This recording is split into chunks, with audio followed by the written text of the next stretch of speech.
Oke, selamat datang di tutorial asinkron Fisika Dasar 1 Asrama ITB. Sekarang kita akan bahas tentang bab 5 ya. Bab 5 di Fisika Dasar, yaitu tentang benda tegar. Nah, sebelum kita masuk ke benda tegar, sebelum kita lihat apa aja sih yang ada di benda tegar, apa aja yang bakal kita pelajari di benda tegar, kita lihat dulu definisi dari benda tegar. Jadi benda tegar itu apa sih? Kita kenalan dulu coba ya. Jadi benda tegar itu seperti namanya ya, itu tuh benda yang sifatnya tegar gitu. Tegar tuh maksudnya tuh dia tuh nggak berubah bentuknya gitu ya. Jadi bentuknya konsisten, fix gitu aja. Nggak kayak fluida. Kalau fluida kan bentuknya berubah-berubah gitu ya, kayak gas, cairan kan berubah-berubah. Kalau benda tegar bentuknya konsisten. Contoh misalnya ada balok. Balok ini kan dia termasuk benda tegar nih. Dan bentuk dari balok ya udah balok aja gini terus lah selama dia nggak menerima nggak kita hancurin nggak kita apa-apain dia bentuknya ya bakal balok aja. Jadi dua titik yang ada di balok ini jaraknya bakal tetap sampai kapanpun gitu, itu namanya benda tegar. Contohnya seperti itu. Nah terus apa yang akan kita pelajari di benda tegar? Yang pertama itu ada kinematika. Jadi kinematika mirip di pergerakan di sini, khususnya kinematika yang akan dipelajari itu kinematika rotasi ya gitu. Rotasi beda sama yang kemarin-kemarin udah kita pelajarin, yaitu tentang translasi. Kalau translasi itu geraknya itu gerak lurus aja. Misalkan ada balok, dia geraknya lurus di tanah aja gitu, bergerak ke samping, ke kanan, ke kiri gitu aja, nggak berotasi. Nah kalau sekarang kita membahas tentang rotasi gitu. Nah rotasi ya seperti namanya mungkin teman-teman udah kenal juga ya. Misalkan ada tanah, ini ada bola, bolanya pada gerak ke arah sana, itu namanya bola itu berotasi. Nah, kalau di translasi biasa kan kita tahu ada yang namanya jarak, ada yang namanya kecepatan, ada yang namanya percepatan gitu. Nah, kalau di rotasi, gerak benda itu juga dianalisis menggunakan tiga besaran yang sebenarnya tuh analog sama besaran-besaran tadi. Yang pertama ada parameter sudut yang dilambangkan dengan theta, kemudian kecepatan sudut dilambangkan dengan omega, dan terakhir ada percepatan sudut yang lambangnya itu alfa.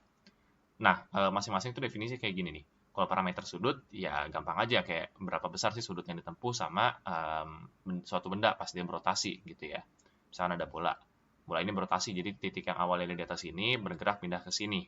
Nah, sudut ini yaitu parameter sudutnya gitu. Nilai theta itu yang ini.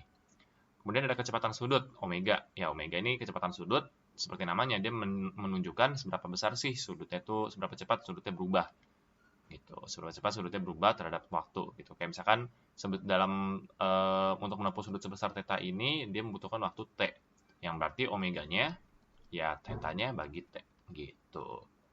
Kemudian percepatan sudut seperti namanya, kalau di linear kan kita kenal yang namanya percepatan biasa, itu menunjukkan seberapa besar kecepatannya berubah. Sama kayak di sini juga, percepatan sudut itu menunjukkan seberapa cepat kecepatan sudutnya berubah terhadap waktu.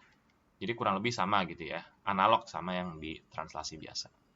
Nah terus kalau bendanya menggelinding tanpa selip, maka ada tiga besaran yang udah kita kenal akrab nih, jarak, kecepatan, dan percepatannya bisa kita hitung.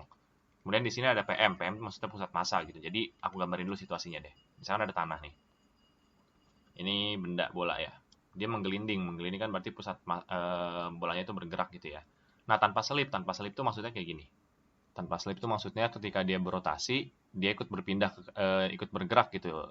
Ketika dia berotasi nih, dia ikut bergerak ke sana gitu. Jadi nggak kayak dia berotasi diam di tempat gitu, diam di sini doang, enggak gitu. Itu tuh namanya selip kalau kayak gitu ya.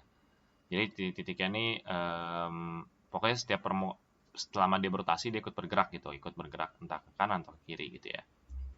Ya kalau dia berotasi ke arah sini dia geraknya ke kanan, kalau dia berotasi ke arah situ dia geraknya ke kiri. Itu namanya bergerak tanpa selip.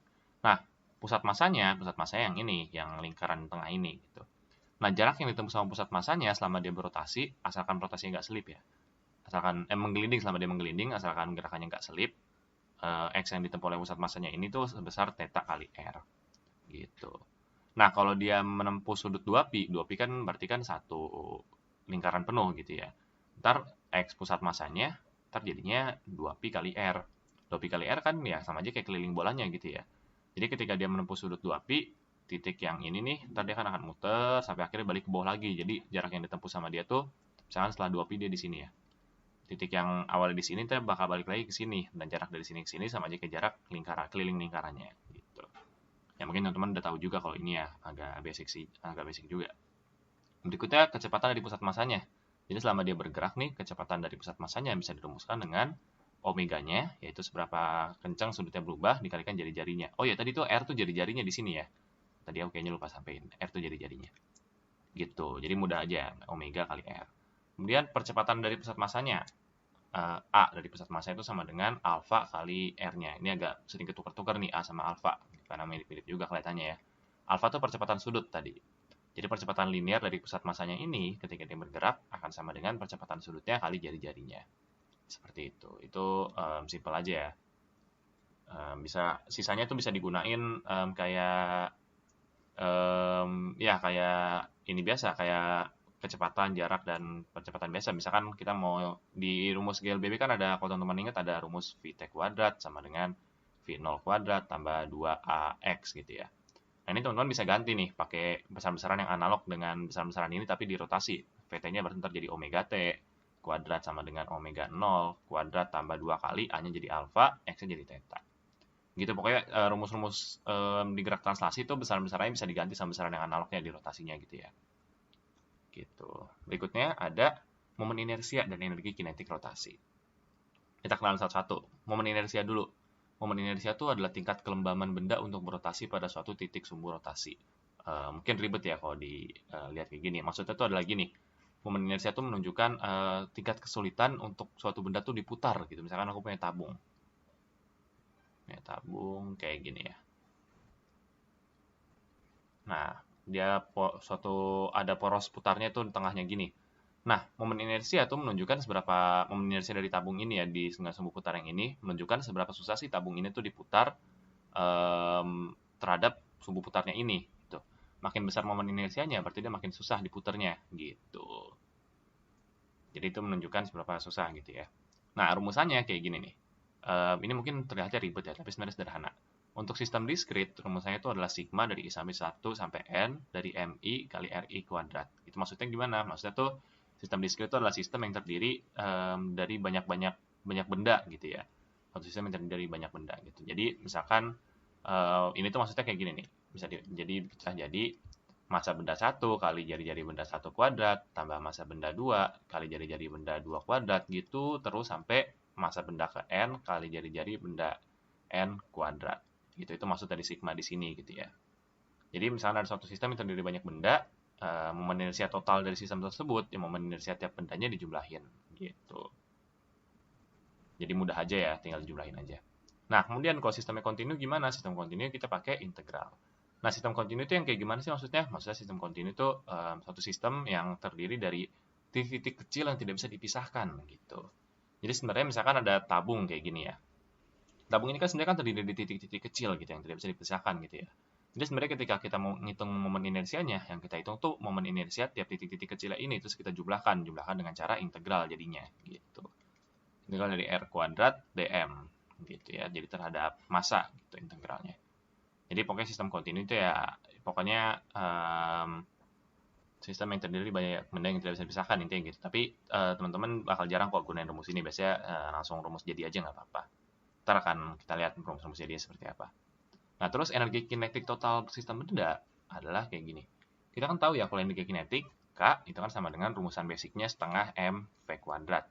Kalau misalkan di sistem tersebut ada banyak benda, ya berarti ntar jadinya sama dengan setengah kali massa benda 1 kali kecepatan benda 1 kuadrat, tambah setengah kali massa benda 2 kali kecepatan benda 2 kuadrat. Misalkan sampai benda ke N, berarti tambah setengah massa benda ke N kali kecepatan benda N dikuadratin. Nah, ini kan setengahnya bisa dikeluarin ya. Setengahnya dikeluarin, ntar sisa massa benda 1 kali kecepatan benda 1 kuadrat, bla gitu ya. Nah, tadi si massa benda 1 kali kecepatan benda 1 kuadrat, dan seterusnya sampai massa benda ke N kali kecepatan benda N kuadrat, itu tuh dirumuskan dengan sigma di sini. Gitu. Jadi gitu ya, ini rumusannya intinya itu ini cuma nyatain kecepatan benda totalnya itu ya, energi kinetik total sistemnya itu ya energi kinetik tiap bendanya dijumlahin. Gitu aja sih, gampang. Nah, itu bisa dipecah lagi. Kita tahu kalau kecepatan tadi kan bisa dipecah jadi omega kali R ya. Kalau kita anggap benda-benda di sana tuh berotasi dengan kecepatan sudut yang tetap, yaitu sebesar omega, omeganya bisa dikeluarin. Jadi ntar sisa kayak gini. Gitu. Nah, kita tadi tahu nih kalau ini adalah rumusan dari momen inersia. Maka kita bisa sederhanain K-nya jadi setengah kali momen inersia totalnya kali omega kuadratnya. Gitu. Tinggal dimasukin aja nanti ya energi kinetik ya. Oke, lanjut lagi. Terus ada teorema sumbu sejajar. Teorema sumbu sejajar tuh maksudnya, ntar akan aku jelasin juga. Pokoknya rumusannya, momen inersianya jadi momen inersia dari pusat massa tambah mr kuadrat. Contohnya kayak gimana? Contohnya kita lihat di sini nih. Nah, ini kan ada beberapa momen inersia benda yang udah rumus jadi gitu ya. Contoh kita lihat ada silinder yang diputar di tengah gitu ya. Pusat masanya kan kalau silinder anggap masanya, penyebaran masanya itu seragam. Berarti kan pasti pusat masanya itu di tengah sini ya. Pusat dari silindernya kan pasti di tengah situ. Nah, momen inersia ketika silinder diputar di tengah ini itu merupakan momen inersia dari pusat masanya yang dirumuskan dengan IPM. Berarti untuk silinder ini IPM-nya adalah yang ini, 1/12 kali massa silindernya, massa total silindernya kali L kuadrat. L itu panjang silindernya ya. Nah, terus kalau kita mau nyari pas dia diputar di pinggir gimana? Kalau di sini kan udah disediain rumus jadinya, tapi anggap kita nggak tahu rumus jadinya. Cara nyarinya gimana? Kita pakai ini gitu. Ntar jadi momen inersia ketika diputar di pinggir, I pinggir gitu ya.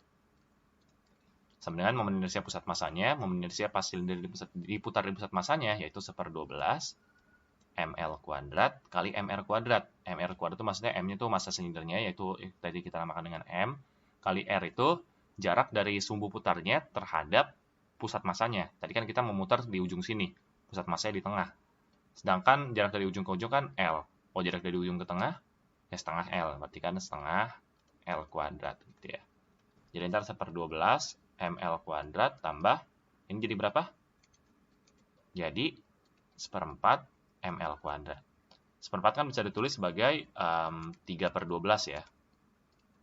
Jumlahin sama yang ini, ntar jadinya 4/12 atau 1/4.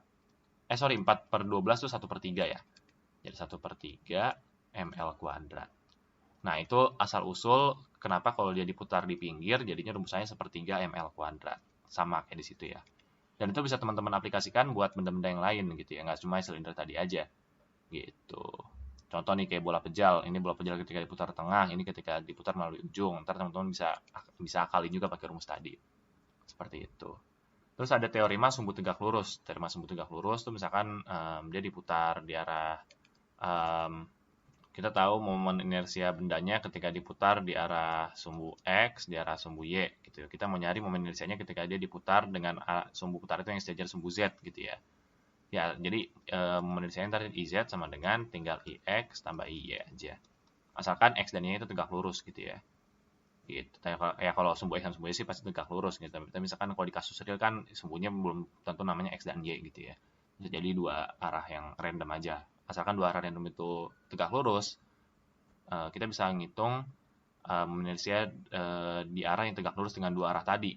Kalau di sini kan yang tegak lurus dengan X dan Y ya Z gitu ya. Tapi ini bakal jarang kok teman-teman temuin. Yang bakal sering kepake banget tuh yang ini nih. Yang ini teman-teman sekedar tahu aja ya rumusannya seperti ini gitu. Pokoknya yang teman-teman pahamin yang ini aja, yang atas nih. Itu wajib banget gitu. Berikutnya ada apa lagi? Torsi. Torsi itu adalah kemampuan gaya dalam membuat benda berotasi gitu ya. Tadi kan kita udah lihat kalau momen inersia tuh tingkat kesulitan suatu benda untuk berotasi. Nah, kalau torsi ini kayak seberapa kuat sih gayanya buat ngebuat si bendanya itu berotasi gitu. Makin besar torsinya, makin mudah benda tersebut untuk berotasi gitu. Makin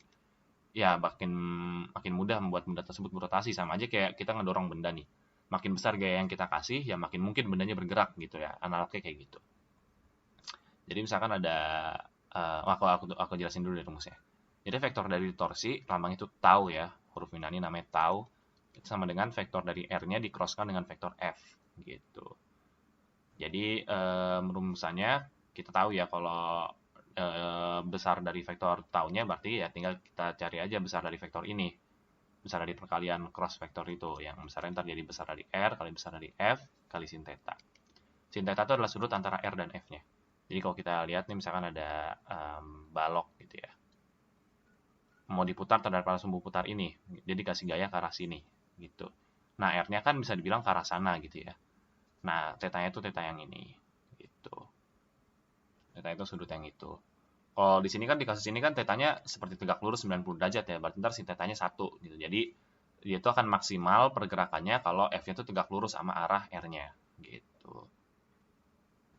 Seperti itu. Kalau misalkan gayanya ke arah sini, ya ntar deh tetanya akan yang ini gitu, akan tidak semantap tadi menilai torsinya nanti gitu ya. Kalau misalkan gayanya juga searah sama R-nya, ya ntar tetanya 0. Kalau tetanya 0, sin tetanya sama dengan sin 0, yaitu 0 juga. Berarti torsinya 0. Jadi kalau misalkan dia gayanya tuh searah sama jari-jarinya, ya dia nggak bakal kebuka gitu. Ya ini logis juga ya, bisa teman-teman bayangin di kasus kehidupan sehari-hari pasti banyak juga. Nah terus sigma dari tau itu sama dengan momen inersia kali percepatan percepatan sudut dari bendanya gitu ya. Dan ini tuh analog seperti rumusan ini nih, buat teman-teman ingat, ada sigma F sama dengan massa kali percepatan. Ini kan udah akrab banget ya di otak teman-teman. Ini hukum Newton kedua. Nah, itu bisa kita aplikasikan ke sini. Kita analogkan dengan yang ini. Nah, jadi tuh seakan-akan tuh si momen inersia tuh kayak analog dengan massa. Alfa tuh analog dengan percepatan dan tau itu analog dengan gaya gitu di rotasi, nilai rotasi gitu ya. Jadi sebenarnya kalau teman-teman udah ngerti dinamika pokoknya dinamika yang benda translasi biasa harus sudah bisa yang gerak rotasi karena rumusannya itu sebenarnya sama aja, cuma beda besaran-besarannya aja. Nah terus benda tuh akan ada dalam keadaan statik tuh diam ya. Apabila sigma taunya 0, itu statik rotasi dan sigma F-nya 0, statik translasi. Statik rotasi itu maksudnya dia nggak berotasi sama sekali. Kayak tadi, misalkan ketika taunya 0, dia tarik dengan arah ke sana, ya dia nggak akan bergerak ke sini ataupun ke sana. Dia nggak akan berotasi gitu ya. Nah, terus dia juga nggak akan bertranslasi kalau sigma F-nya 0 gitu. Nggak akan bergerak. Oh, ini tuh bukan nggak bakal bergerak ya, bisa bergerak tapi kecepatannya konstan gitu ya. Kayak tadi mungkin aja dia sambil bergerak ke sana atau bergerak ke sini tapi kecepatannya konstan aja gitu. Bertranslasi tapi kecepatannya konstan aja. Jadi sigma F juga harus 0 kalau dia mau statik translasi ya. Artinya dia nggak bergerak kanan, kiri, atas, bawah gitu-gitu ya. Oke, aku rasa ini udah cukup clear. Kita move ke hubungan usaha dengan energi kinetik rotasi. Jadi kita tahu kalau usaha tuh rumusan di ininya deh ditranslasikan usaha itu kan sama dengan integral dari F terhadap jarak, misalkan ds gitu ya. Sama juga kalau di sini jadinya integral dari F kan analog dengan tau. Sedangkan S atau jarak itu analog dengan theta. Jadi integralnya terhadap theta. Integral tau terhadap theta. Dari theta 1 sampai theta 2 gitu ya. Itu usaha. Misalkan kita mau memindahkan suatu titik pada sistem yang berotasi dari sini sampai sini dengan torsi sebesar tau. Berarti usaha yang kita keluarkan adalah ya integralin aja torsi kita yang kita keluarin mulai dari tetanya, misalkan theta itu dia diambil berdasarkan arah sini ya, theta 1 segini, theta 2 segitu gitu ya. Ya gitulah pokoknya teman-teman ngerti lah maksudnya ya. Gitu, itu usaha. Nah, kalau torsi yang bekerja itu konstan, artinya torsi itu nggak berubah gitu ya, usahanya ya langsung aja kayak gini. Itu kan kalau misalkan ini dia nggak bergantung sama theta, hasil integralnya ya tau theta, batas-batasnya dari theta 1 sampai theta 2 gitu ya. Yang bisa kita pecah jadi kayak gini. Nah, daya yang bekerja pada benda tegar, daya kan kayak menunjukkan seberapa besar energi berubah terhadap waktu. Berarti ya tinggal kita turunin aja W-nya terhadap T. Terjadinya tau kali omega.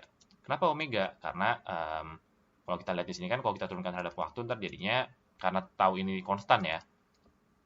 Jadinya ya tinggal tau kali d theta per dt. D theta per dt itu sama aja kayak seberapa cepat theta berubah terhadap waktu, alias omega. Tau kali omega gitu. Tinggal masukin aja angkanya ya. Berikutnya adalah energi kinetik gerak menggelinding. Jadi tadi udah aku sempat singgung di awal ya, gerak menggelinding. Misal benda menggelinding berotasi pada titik sumbu P. Misalkan bola nih ya, bola ini tanah menggelinding pada titik sumbu P. Titik sumbunya itu yang ini misalkan, titik P. Kalau ini kan titik pusat massa tadi ya. Nah, energi kinetik translasinya dia, rotasinya dia ya setengah kali momen inersia dia di titik P. Momen inersia dia ketika sumbu putarnya di titik P. Karena ini kan ketika dia berotasi, sama aja kayak kita memutar bola ini dengan sumbu rotasi yang ini, sumbu putarnya ini gitu ya. Tapi sumbu putarnya tentu aja terhadap waktu akan berubah. Ini kan kayak dalam waktu singkat sumbu putarnya yang ini ketika dia udah misalkan menggelinding nyampe sini. Sekarang titik putarnya yang ini, misalkan awalnya titik ini tuh ada di sini. Tapi pas bolanya ada di sini, titik yang ini tuh nyampe ke sini gitu. Ya bisa dibayangin lah teman-teman ya. Jadi gitu, setengah kali momen inersia ketika bola yang diputar di titik ini kali kecepatan sudutnya kuadrat. Itu rumusan energi kinetik rotasinya yang tadi udah asal-usulnya kita bahas di awal. Nah, gunakan teorema sumbu sejajar, maka momen inersia ketika benda itu diputar, tadi kan kita nggak tahu ya pasti momen inersia bola diputar di titik ini kan kayak gimana. Kita bisa cari pakai teorema Sumbu Sejajar. Terjadinya mau sama aja kayak inersia bolanya ketika diputar pusat masanya, yaitu tengah-tengah, tambah M kali R kuadrat. R kuadrat itu jarak, R itu jarak dari sini ke sini gitu ya. Nah, terus substitusi ini ke situ. Terjadinya K-nya sama dengan setengah kali IP-nya masukin ini. Terjadi IPM tambah MR kuadrat gitu ya.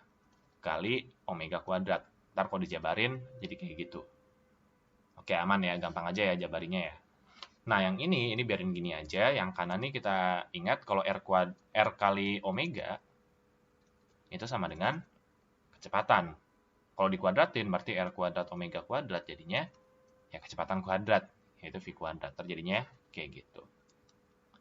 Gitu. Jadi energi kinetik benda menggelinding tuh kayak gini. Sebenarnya ini bisa dipecah lagi sih. Ntar kan jadinya IPM di pusat massa kan, kalau benda pejal itu kan benda pejal, benda tegar itu kan momen inersianya itu seringkali dirumusin juga sebagai suatu konstanta kali mr kuadrat gitu ya.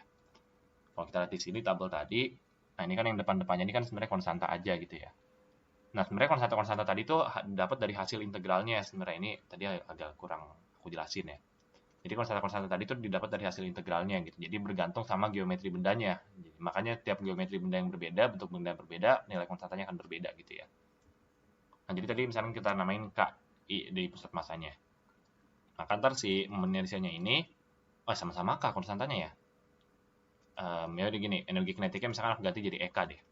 Ntar jadinya setengah kali IPM-nya ntar jadi KMR kuadrat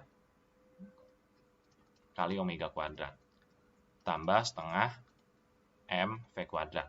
Nah, R kuadrat omega kuadrat itu kan tadi bisa kita ganti sama V kuadrat. Ya, terjadi kayak gini.